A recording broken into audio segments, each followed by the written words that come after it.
Muy buenos días, tardes o noches, licenciada Eva. Mi nombre es Roberto Cepeda. En esta ocasión vamos a hablar acerca del histórico del Estado. Como introducción, quiero comentarles que en esta exposición vamos a dar a conocer la historia de El Salvador y la forma en la que ha sido marcada por la búsqueda de diferentes acuerdos sociales con el objetivo de poder superar todos los problemas históricos y profundizar también los diferentes periodos por los que el país tuvo que pasar antes de la llegada de los españoles a tierras de Centroamérica. Dice, el origen histórico del Estado. Dice, en junio de 1524, el capitán español Pedro de Alvarado empezó una guerra de conquista contra Cuscatlán. Cuscatlán significa tierra de cosas preciosas, que estaba poblada por las tribus nativas del país. Después de 17 días, más de una semana de batallas, muchos nativos y españoles murieron, incluyendo al jefe indígena. No recuerdo exactamente su nombre, pero creo que es Atlacat.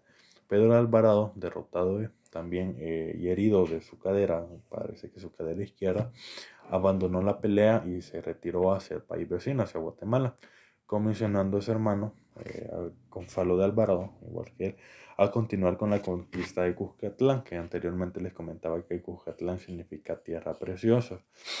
Posteriormente, su primo también estableció la vía de San Salvador en abril de 1525, en un sitio llamado La Bermuda, cerca de la ciudad de Suchitoto. Durante los años siguientes, también el país evolucionó bajo el dominio de los españoles. Al final de 1810 surgió un sentimiento de la libertad entre los pueblos de Centroamérica y el momento de romper las cadenas de esclavitud llegó en la madrugada del 5 de noviembre de 1811, cuando el sacerdote José Matías Delgado replicó las campanas de la iglesia La Merced en San Salvador, haciendo un llamado a la insurrección. En 1558, El Salvador y Guatemala invitan a Honduras y a Nicaragua y a Costa Rica a decidir la integración de una asamblea constituyente dentro de la proyección de la Federación Centroamericana 29 de agosto. En la Asamblea Nacional se constituye un centroamericano fue conformado tras la independencia y la caída del imperio de Urtibia para redactar la Constitución de la República Federal Centroamericana. También se les convocó a elecciones, a votación el 29 de marzo por el jefe de Guatemala y contó con los delegados de la República de El Salvador, porque en ese entonces era una república federal, El Salvador, Honduras, Nicaragua y Guatemala. Y el 24 de junio de 1823, el Salón Mayor de la Universidad de San Carlos de Guatemala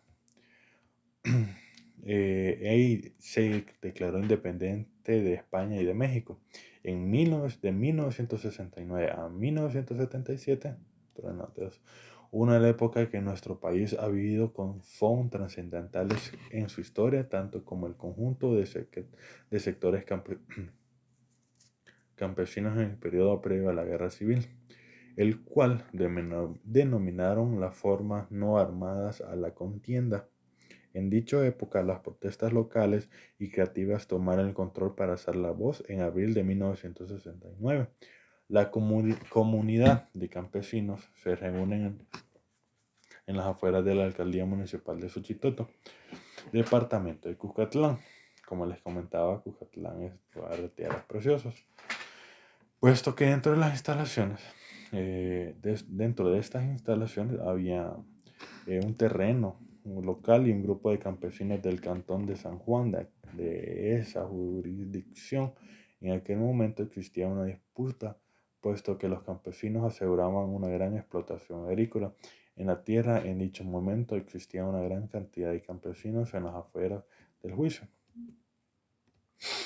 De 1980 a 1990, en enero de 1980 se consideró como la movilización con mayor importancia o con mayor afluencia de personas o la más importante de la historia de El Salvador supuesto que cerca de 100.000 personas caminaron por las principales calles de San Salvador demandando que pare o el cese de la represión, pero la marcha fue reprimida por efectos de la Guardia Nacional y en esa ocasión dispararon en contra de las personas, en contra de la muchedumbre. Hubieron 21 muertos y 21 heridos. Dicha esa masacre, Monseñor Romero, como pastor y ciudadano, denunció la dicha masacre, expresando el sentido por el pueblo masacrado. El 24 de marzo de 1890, los oligarcas ordenaron a su fiel serviente Roberto Dawson matar al arzobispo en manos de un francotirador que le disparó directamente al corazón de Monseñor Romero. Fue enterrado el 30 de marzo en la capital metropolitana. El inicio de la guerra implica casi completa desarticulación de las redes de apoyo urbano de la guerrilla. El llamado movimiento de masas que en los 5 años anteriores se había desplegado con mucha actividad de forma de manifestación y huelgas desapareció, debido a que la mayoría de sus líderes fueron lastimosamente asesinados, obviamente por las mismas personas que asesinaron al arzobispo. También hubieron huelgas, desaparecidos, si no habían sido asesinados, estos se habían ido al exterior del país o a los campamentos de insurgencia en el campo, sobre todo en Chalatenango y en Morazán. Durante 1981, las Fuerzas Armadas tomaron la iniciativa y lanzaron operativos bajo la modalidad de guerra regular, concentrados soldados con un alto poder de fuego. Fue muy fuerte, como decimos nosotros, armados hasta los dientes, modalidad de guerra concentrada y respaldados por bombarderos intensos de la guerrilla y aviación. Debido a dichos operativos surgieron grandes masacres como la del Mozote, la del río Cumpul, en donde murieron centenares de niños y ancianos.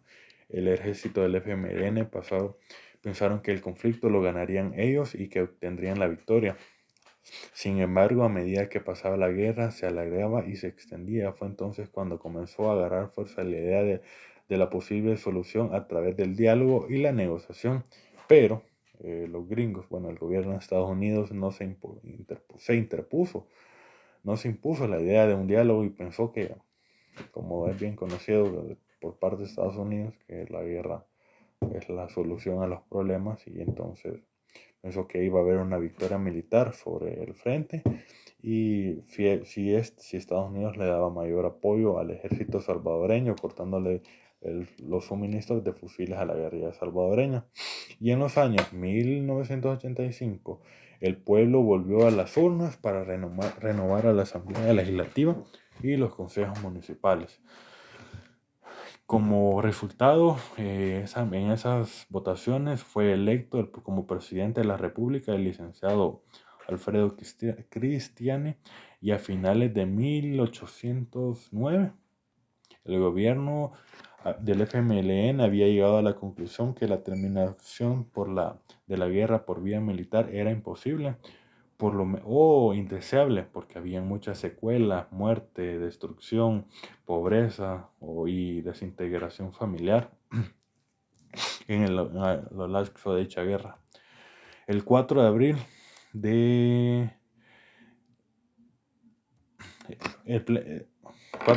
1900, el secretario Sisa y el secretario general representante del gobierno de Cristiani firmaron el acuerdo que estableció las normas rectoras de la navegación de paz.